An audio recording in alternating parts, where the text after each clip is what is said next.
Hi, I'm Dr. Varudhini Kankipati and I'm a counselling psychologist, and welcome to my channel. One of the things I find very interesting that becomes an area of conflict in couples is when they have to socialize. There are certain couples where one partner likes to go out and be out most of the time. They like to socialize, go to different parties, they like to maintain relationships and travel.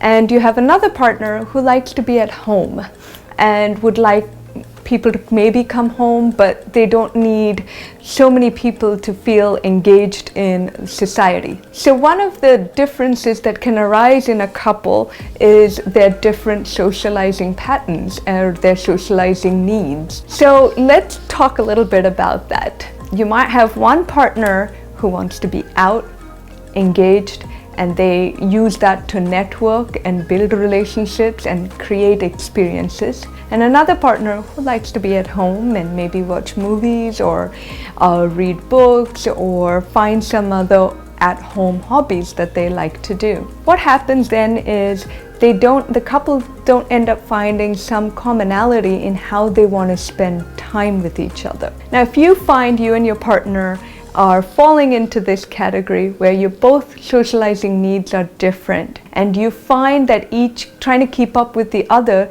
it just feels too overworking and don't feel like that's you, then here are some tips on what you can do. One is to have a very open conversation about what your socializing needs are. So for example, you know that you go to many different parties and you like to go to all of them, and you realize your partner, even if you drag that partner there, is not able to really enjoy themselves. So one, you feel bad that they're not there, and two, this creates this feeling for your partner that I'm doing so much for them and why can't they do a little for me? When you have an open conversation with your partner, try and find out what your socializing needs are and where can you meet each other halfway. So for example, if you know you socialize maybe in a week 4 to 5 times, then maybe your partner can join you on one of those times. Or try and be more specific to where do you really need your partner to be in order for you to feel like, okay, my partner is there for some of the things. So having an open conversation about maybe what friends groups or parties you might want your partner to join in and what type of parties does your partner enjoy. Like for example, your partner might not like a party where there's 50, 80 people and might enjoy more of an intimate dinner with maybe 8 or 9 people where you can have a conversation and it seems more engaging. So find out what your partner is able to do and what their level of engagement could be, and you try and see where that runs in your socializing pattern and where your partner can be there with you. Second area is when it comes to family relationship and family functions. There might be many functions, families,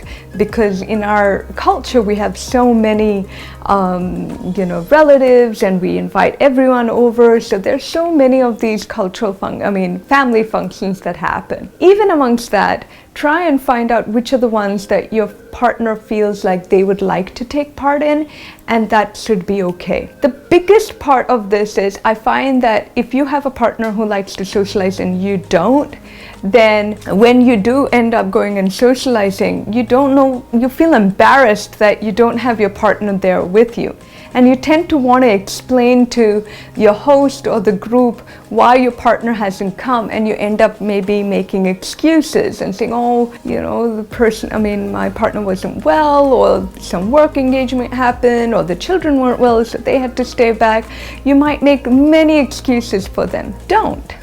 Be very honest and say that your partner was able to make it for this, and slowly with time, as your friends and family get to know both of you, they will know that one is more outgoing than the other, and that's okay. You both have different personalities and different socializing needs. We need to respect that and find where the commonality is. So the first thing is, what's so important is to have an open conversation about what each one's needs are and where each one can meet each other halfway. Because the bottom line is your socializing needs are on twofold. One is your personal socializing needs, and two is socializing as a couple. So those two have to be broken differently and spoken about differently. So I hope that this video had something of interest for you, and if you do find that you are struggling in this area, make sure that you do have an open conversation with your partner, respect each other's socializing needs, and talk about where you can meet each other, because individual needs are different from couple needs, and you both need to be very clear on how you can get those met and where each one can support each other on that. So I hope you did like this video. If you did, please do like, share, and subscribe. Take care, guys. Bye.